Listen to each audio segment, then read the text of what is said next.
and welcome back to another episode of Confessions of a Gamer Girl podcast. We are here with another episode of COAGG Conversations with the lovely Nephthysnile. Welcome to COAGG. Hi, thanks for having me. Hi. We are so happy, and when I say we, all of imagine the panel is behind me. We're excited to have you.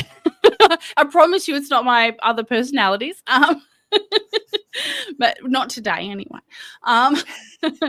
We're very happy to have you on the podcast because actually we haven't had an episode with a TTRPG lass before, so you're kind of popping our cherry. I love it.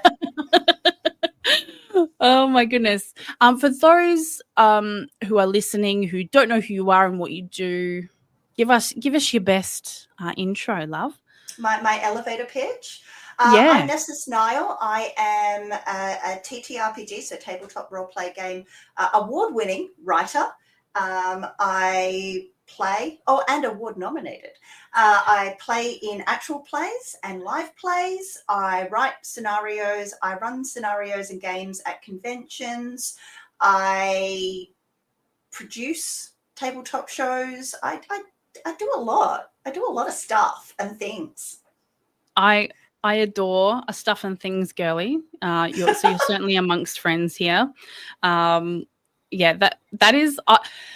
It's something that I've always been interested in. Like I studied year 11 drama. I did drop it because year 12's wild. I have really enjoyed theatrics and books and obviously video games and just very deeply rich worlds. I did have, I do somewhere. I don't know where it is exactly, but I did play my hand at writing a little book, which I don't know will ever see the light of day. But yeah, that all sounds absolutely fantastic. Do you find that it is, with the popularity of like Baldur's Gate and things like that, do you feel like more people want to come into the TTRPG space? Absolutely. Like we saw a massive resurgence during COVID lockdowns, people shifting online, wanting to connect with other people, realizing that, also we want a bit of an escape from all of this that's going on. Sure. So yeah, games like D&D and other role-play games definitely had a massive resurgence during those years. And games like Baldur's Gate, Dragon Age, they just help to fuel the fire, really. Everyone gets a bit of a taste. The first taste is free, or $83 at whatever download store you want to get. And once people realize that rolling dice and making believe is fun and provides a good distraction from life, they want more and they'll go looking for more. Yes, I think as a person with a little bit of an addictive personality, I feel like because obviously I live rurally, I can't have the same kind of vibe virtually, I feel. So I have a feeling, though, if I had a group to go to like every single week and we did that, like that would just be the bee's knees. But I do wonder, how long have you been on this adventure and what got you into it? A while is the official line. A while. So I started my TTRPG emergence in high school. Probably around 14 or 15. I love that. Where I saw a bunch of guys having a really good time in a room, wondered what they were doing. They were playing Magic the Gathering, and I went, oh, okay, cool. I'm going to hang out with you guys and be obnoxious until you let me play. And then they progressed into D&D, and I was like, I want in on that. Oh, well, you have to play the healer. Sure. I'll play a cleric. Oh, whoops, I forgot my healing spells. I'm just going to smash everything. Again, continuing the obnoxious female in the room thread. Yeah. And the rest, as they say, is history. I don't think I remember my school in high school having D&D. I do remember them playing Halo though. So I think because schools were like private networks, I think when they first came out with the internet, you were just able to upload something to one computer and it would just be on all of the computers. Yeah. So I can definitely feel you on like seeing things that guys were into and you were just like, hey, hang on, I like that too. Like, Mm-hmm. Yeah. Why do you get to play it and I don't? I want to play it. yeah, for sure. And then I suppose, yeah, that was that gatekeeping around it. Like, no, Mm. you don't know what you're doing. This is like, these are battles, This is really important, serious stuff. There's no fairies in this You're game. playing an elf that's got a bow and arrow and can cast magic. How serious are we actually talking here? Oh, yes, but yeah, that's true though. Like massive gatekeeping, like whether it be like gender wise or even like particular communities around that. Is that am I speaking truth here? Oh, Please. absolutely. So I started playing at tables and felt very much on the outskirts because girl. And then when I came out as queer, that happened even more. Yeah. Okay. And then when I decided that I wanted to DM because I wanted to tell my own stories and share those with other people, that was another lot of, I guess, gatekeeping is probably a good word for it, but also like just the utter resistance that you met trying to get resources or bounce ideas off other people who were running games. I was just felt like I was constantly at loggerheads with people because, hey, I want to do the things that you're doing. I'm not taking away from it. Help me be better. And yeah, generally was at the hand of guys. I'm not gonna mince my words about it. They were douchebags. Yeah. And to the point that I only played and ran games for about 5 years before I had an instance where I just went, you know what, this isn't fun anymore. I don't enjoy this.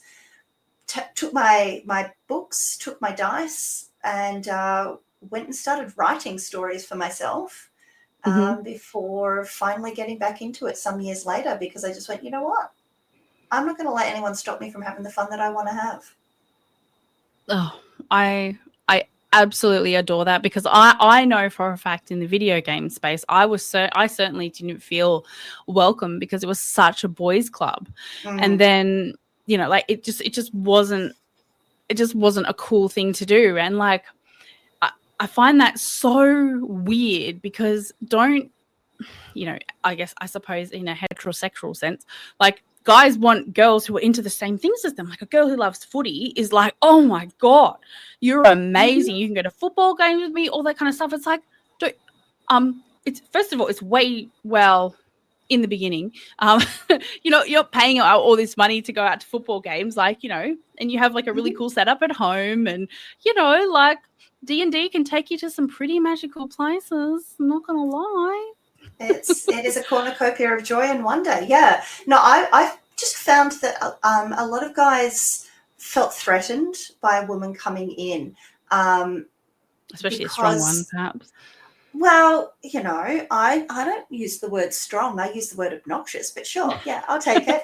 But I wonder if it's because we are taught as girls that imagination games are great.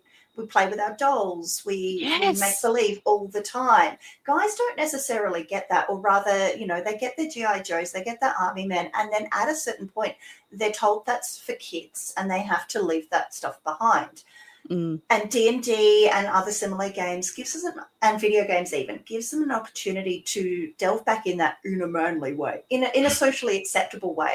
Yes. So perhaps when a woman starts coming into those fields that they've been programmed to believe are just for them and are safe zones where they can be their toxic masculine selves, they feel a bit disenfranchised. Perhaps like I thought this space was for me and now it isn't because you're coming in.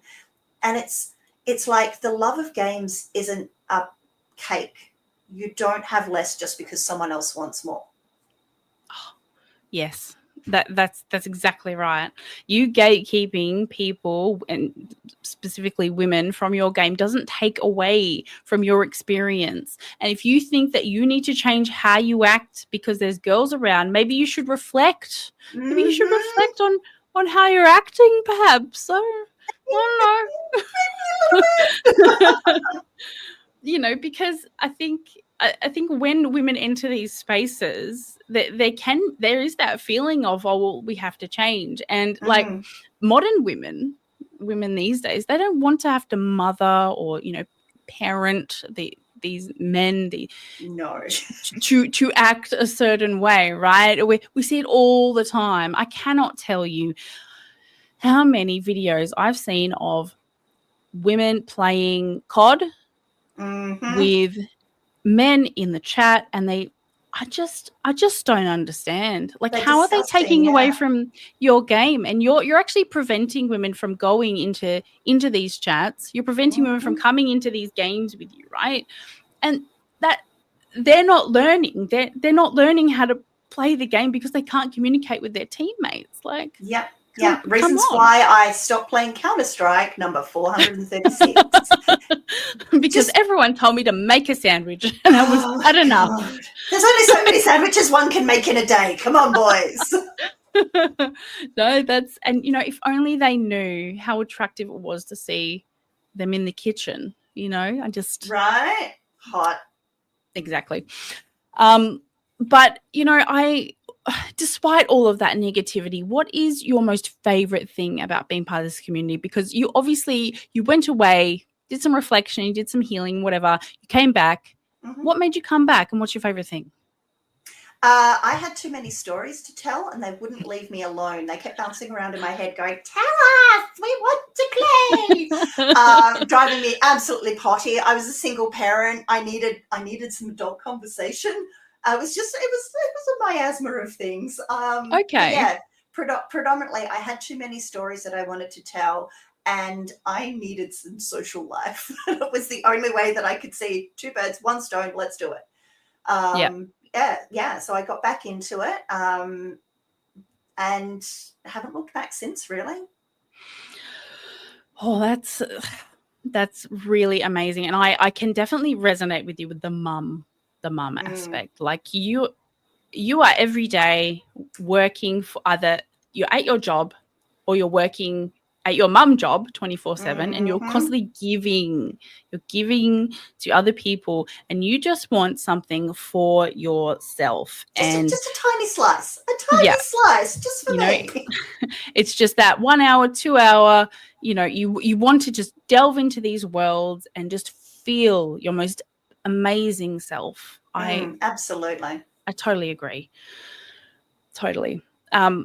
So what would you say is something that you have achieved that you're most proud of in this area? I keep a list in my diary of all the things by month that I have achieved, and I just this morning rubbed out last year's achievements, and started this year's, because we don't ever start anything on time. But no, January's a trial. It's a trial period exactly for the year, right. so I'm for I that. want to cancel my subscription already, please. Done. I'm done with 2025.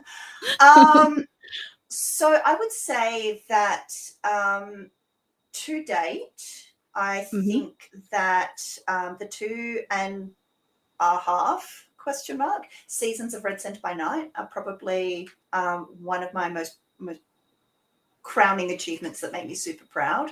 For listeners, it was a Vampire the Masquerade actual play that it won a little award for the Australian roleplay community. Our best TTRPG stream of 2023, 24. I'm just checking my award up on the wall, because time is an illusion and I have no idea what year we're in at all. Every morning is a Jumanji moment. So yeah, getting That's best incredible. TTRPG stream for that was pretty phenomenal. The amount of work that went into it from everybody was just amazing. And my part in it, so I played a character in it that was horrible. She was absolutely horrible, and I loved every second of it. But also I did a lot of research and writing because she was part of a religious group into we wrote our own rituals because the canon rules didn't really have anything specifically for Australia. It's a bit of a gap in the world lore of this system, and I thought, screw it, I'm going to be the obnoxious woman in the room once more and go and make my I'm own sensing rules. a pattern here, doll. Yeah. Basically, if I want it done, I'm going to do it myself because no one's going to do it properly. So I'll just take it on. Fair enough. Yeah. That is sensational. I don't pretend to know anything about that particular series or how to even begin a vampire TTRPG writing ritual research schedule. But I absolutely adore that you are a part of that community because you and your people make every convention so much more rich. You really do. We're a crazy bunch, and there's a lot of us. that's what I mean. And I think every PAX we're there, and it's just getting bigger and bigger and bigger. And people keep coming up to me, going, "Oh my god, I played your game last year." I'm like, that's amazing. I love that for you. I'm really happy for you. I have no idea who that was. No, I do recognize every single one of my players. I just don't remember their faces necessarily because I have face blindness. Face blindness at conventions is a real thing. So I recognize their voices, and I can almost pick the player character that they played, but I cannot for the life of you tell you what session you were in, what year even that you played my game, or how I know you outside of that. I actually, from my conventioning over the last 4 years, the space that they've given you at PAX has gotten bigger. Would you? But, yeah. So those people talk to this people, and so they've really embraced you. Yeah. Well, I mean, the Australian roleplay community, ARC, you should check them out. One of the groups that I am involved in, I'm the vice president, runs that area, and absolutely, it's gone from strength to strength. So we started off with a collection of tables, and then every year it's just gotten bigger and bigger and bigger, and most of them are independent TTRPG writers as well. So we've got some D&D in there. We've got Vampire the Masquerade for myself, obviously. We've got some Mothership. We've got Dark Fiction, like just a bunch of Australian TTRPGs and other independents being played in an area where they wouldn't necessarily get that kind of exposure. And what's even more rewarding in I want to say 4 years that I've been doing it, the amount of people who now know the system, and as soon as the doors open, pelt to the other end of the exhibition hall, come screaming to the tabletop sign-up area and like, I need a game, sign me up for everything. Because they know if they don't get there, it's all booked out. And that's what's kept us going and kept us growing, because the organisers see that we just keep people going through it, and people walk away with a smile on their face or crying because we've utterly tormented their characters. Either way, everyone's happy, right? Look, someone's into that. I know that's a thing. It's a thing. Oh, that I will say. Is there an assumption that all of y'all are just wanting the sexy time? Is that? Do you think people come in there with that preconception and think, you know what, I'm horny, I'll be really good at this? I think there's definitely a subgroup who think that. The ERPG. Yeah. There's definitely I'm also a professional GM, and I've definitely had a number of people on various platforms approach me for that. I'm like, no, not one of the services I offer. but I can put you in touch with people who do. Yeah. Don't crawl into my DMs if that's what you're looking for, folks. Go find it on your own. But no, there is definitely a group of people who are after that. And hey, it's a valid form of role play. I'm not yucking anybody's yum. Maybe not at a convention where there are kids around. Yeah, exactly. And maybe don't just call someone for that, you know? Yeah. It's a bit of a conversation. We've got to talk about it. For sure. I for some reason I get that vibe sometimes. And that's just an outsider's perspective. Yeah. Yeah. Like suck my blood and other things, you know, just yeah. Look, it's sad that that's how they feel it's appropriate to approach someone for, but no, get my squirt bottle out. No. Okay, all right. So we know what the no's are. Yes. That's top of the list. Okay, so for example, myself, right? If I wanted to start, you know, to join a group, to start writing, to be part of something, you know, what would you recommend? Where do I begin? So there are a number of platforms where you can pay to play. Generally, I suggest that as a great, as a one shot. Try this system, try that system, try before you buy, because the books are very expensive, dice are very expensive, and you might not enjoy that particular setting. It's also great to go with someone who is a professional, because they are a bit more adept at picking up what you're putting down and catching those threads and spinning them in a way that may be more likely to give you a game that you're going to enjoy. That's not to say that unpaid GMs don't do that very well. They absolutely do, because everyone is here for a good time. But that is one way. If you don't know someone who's already in that area, that can be one way that you can. Wait, so GM is an actual job? Yeah. I didn't know this. There you go. Okay, so I can go to a paid one. I pay the GM. How much are we talking here? Like it varies. Myself, I charge $35 for a 3-hour session. And that gives you a character sheet. You get the session. You get access to everything that you need to play a game. Everything you need. Other people charge less. Other people charge more. It really depends. But, you know, you will find a group at a cost that you are comfortable with if you start looking on those things. Alternatively, Facebook groups. If you're looking for some D&D, switch my hats over. The other group that I am president for, Dungeons and Dragons Australia, is a thriving community, as well as Australia's largest D&D fan base. There you go. Promotion's over. But yeah, you know, groups like that. This is your episode. You promo all you want. In that case, it's on my Donkey Kong, babe. All the links will be down below. Don't you stress, chat. Don't you stress. But yeah, you know, groups like that, if you want to try Call of Cthulhu, or if you want to I tried that. What did you think? South by Southwest. I played a police officer.